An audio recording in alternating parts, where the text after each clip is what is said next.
Hello people, this is Cobra, and this is Let's Play the Talos Principle Blind. So, last time we arrived at the Garden of God, and had a very fun time doing that. One solving God's portals and God's yard, and avoiding God's sentry guns. Now why am I going back? Well, I missed a couple of those little square things that gives you off messages, so that's something we want to do. Also lowered the volume, so hopefully I should be easier to hear now. Here they are. My eyes have been opened. This world is not without order. It is shaped by a great designer with science and importance to guide my steps. I am one of his children, and challenges are set before me to test my faith. I think one with faith is one I saw before. Whatever the end goal of this grand challenge is, it's far to reach. Knowing that, how are we supposed to resist distraction? I don't think we are. I mean, he said that we can always go back to earlier points, you know, God. But, yeah.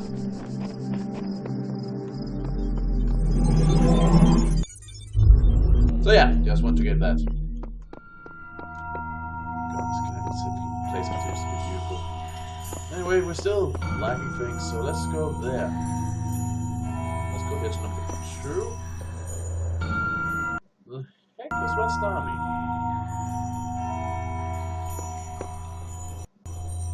Whoa!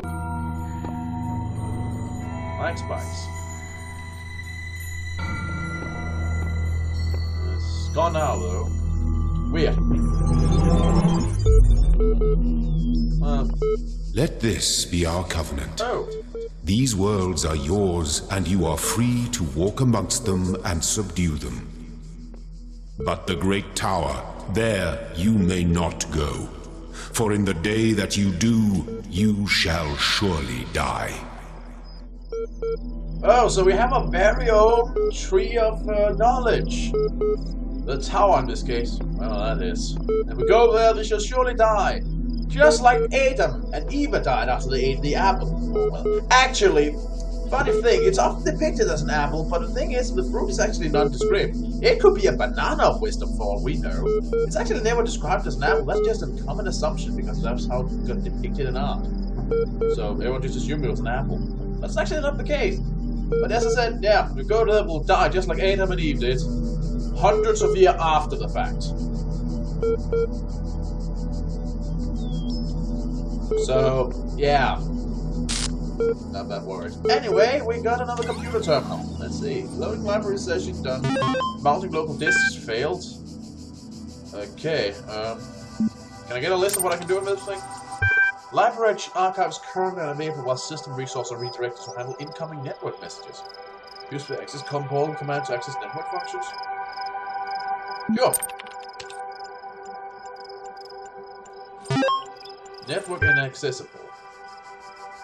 Run emulate troubleshooter. Yes. Oh, fuck. Loading Milton Library Assistant. Hello guest, is something you'd like help with today? Yes, I would like help with troubleshooting. I think you'd like help accessing network functions. The most common cause of network problem is holding insufficient account privilege. Please enter the admin password to authenticate your privilege.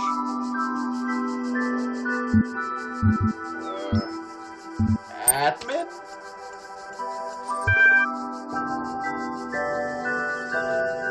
God? Let me in? Fuck. Would you like to create a new admin account? Oh, well, that's easy, sure. Just give me the account. In order to prevent unauthorized access to the admin controls, please take a moment to prove you're not a bot. But I am. No, I'm an android, not a bot. Okay, you will now be asked for a series of inputs. To cohere with data protection legislation, you must consent to have your responses used to develop a broad psychometric profile. Raw response data will be deleted immediately. Your profile will only be made available to other administrators. Generating certification part 1. Part 1 ready for user input. Please complete all fields. Please answer quickly and instinctively. Time is a factor in this assessment. Get certification program? Yes, no. Yes. 3, 2, 1. 2 plus 2, that's 4. What's your severe reaction to this image? It's a face. What's best describes a person? A rational animal?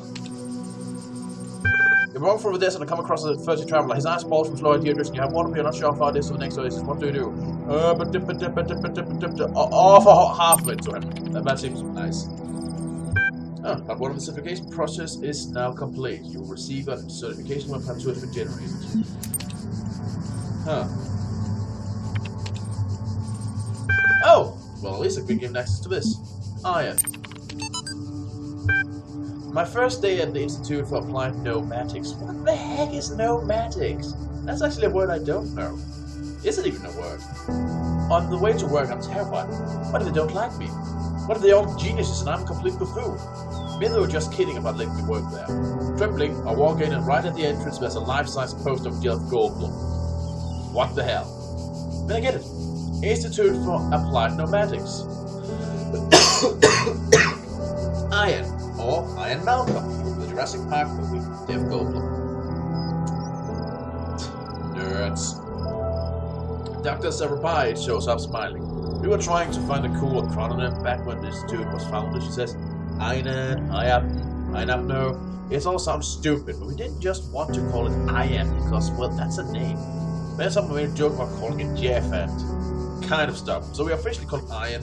But if you hear anyone referring to Jeff, that's our internal name, I guess. I know, bloody geeks. You can scroll down. Ah, at that conversation, I wasn't so scared anymore. Nerds are people too, just something to blow my nose. I'm done with the goal, I'm afraid. Athena analysis. Talos first said you woke up in an impossible place, knowing nothing. It signifies more than the beginning of another amnesia-based mystery, though we should not go so far as to read the entire work as allegory. But what taking the science-fictional novels and recall the narrative face value, we should... Note 2. Having no inherent knowledge of the nature of the world, forced to blind what we are told by others and what our own subjective flawed limited sense tell us. Numbers. Social reality, belief in objective reality, matter comes into conflict. True. Wide agreed upon opinion and reality is not always the same. Note 3. When in chapter 16, a second awakening became Artemis, the protagonist's questions are meant to on the summit. Note 4. A more meaningful interpretation can only be achieved through a synthesis of... this one's incomplete. Interesting, but incomplete. Open Talos principle, that should be relevant. Archive, blah blah blah. Well, it is true that Daedalus constructed the giant Talos, or so others say he was the creation of Hephaestus. What we may be certain of is that he was made of bronze and he had but one vein, within which flowed a liquid substance like blood, which some claim was quicksilver and others assert was ichor, such as flows in the veins of the gods. The loss of that liquid caused him to die, as a man dies when he loses his blood. May we not then say that Talos, though created as a machine or a toy, had all the essential properties of a man, removed of his own volition, couldn't be spoken to, had wishes and desires. Indeed, in the tale of the Argonauts, that was the cause of his downfall. If then a machine may have all the properties of a man, and act as a man while driven only by the ingenious plan of its construction and the interaction of its materials according to the principle of nature, does it not follow that man may also be seen as a machine? True, a biologically one, driven by chemical signals and an electronic connection between the synapses of neurons. Sure. Essentially, man is a machine, programmed to a certain degree.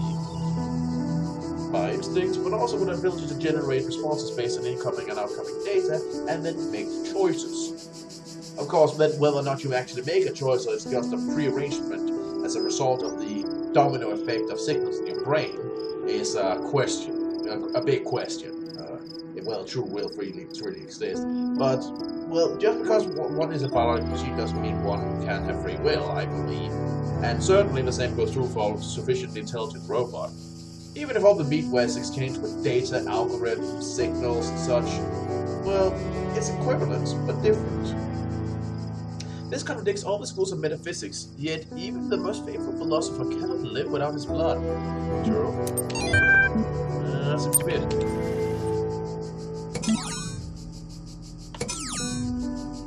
Well,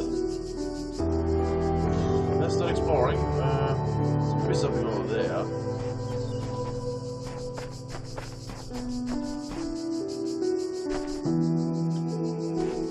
What was this a button once? Oh. Whoa.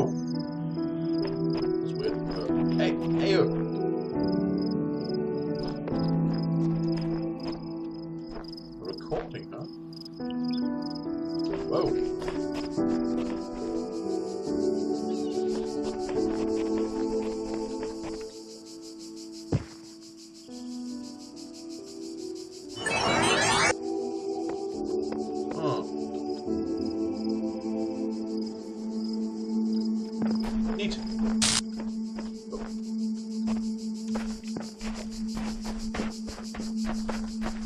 Yeah. We're on an island. The other islands nearby, but I suspect that we cannot reach them. Oh, there's another terminal down here. Do we have part 2?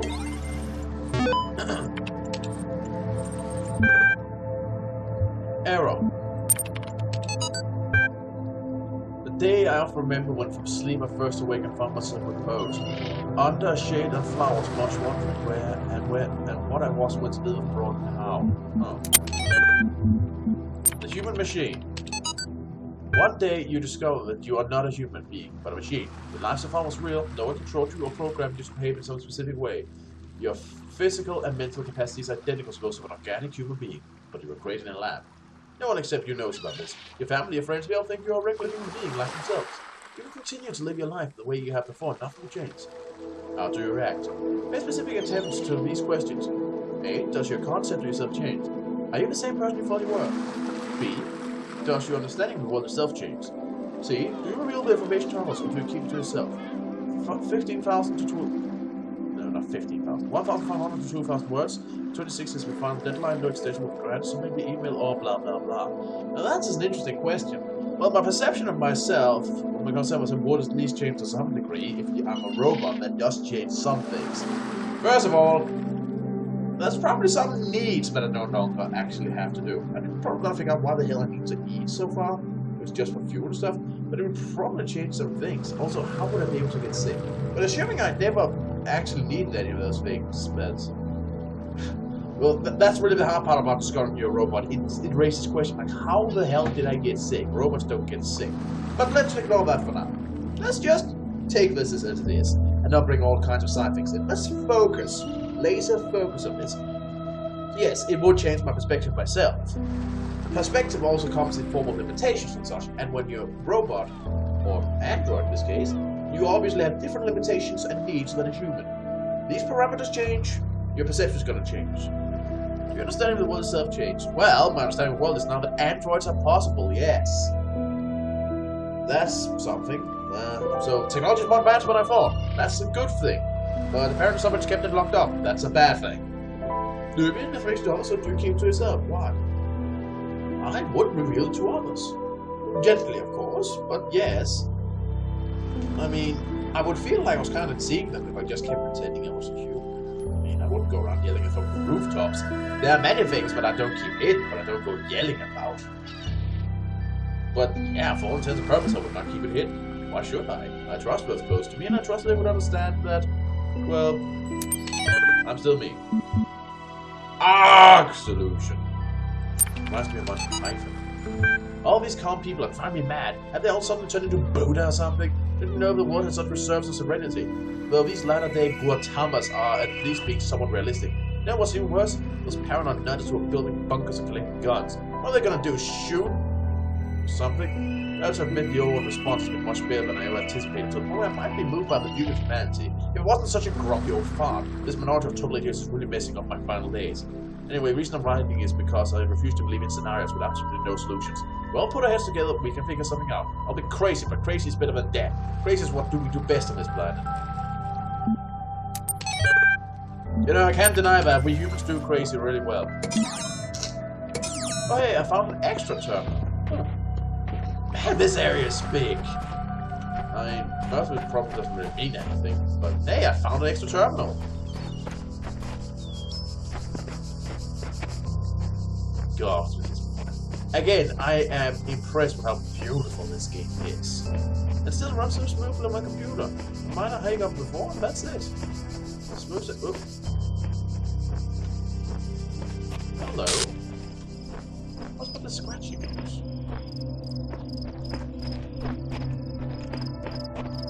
You also run around and investigate and stuff?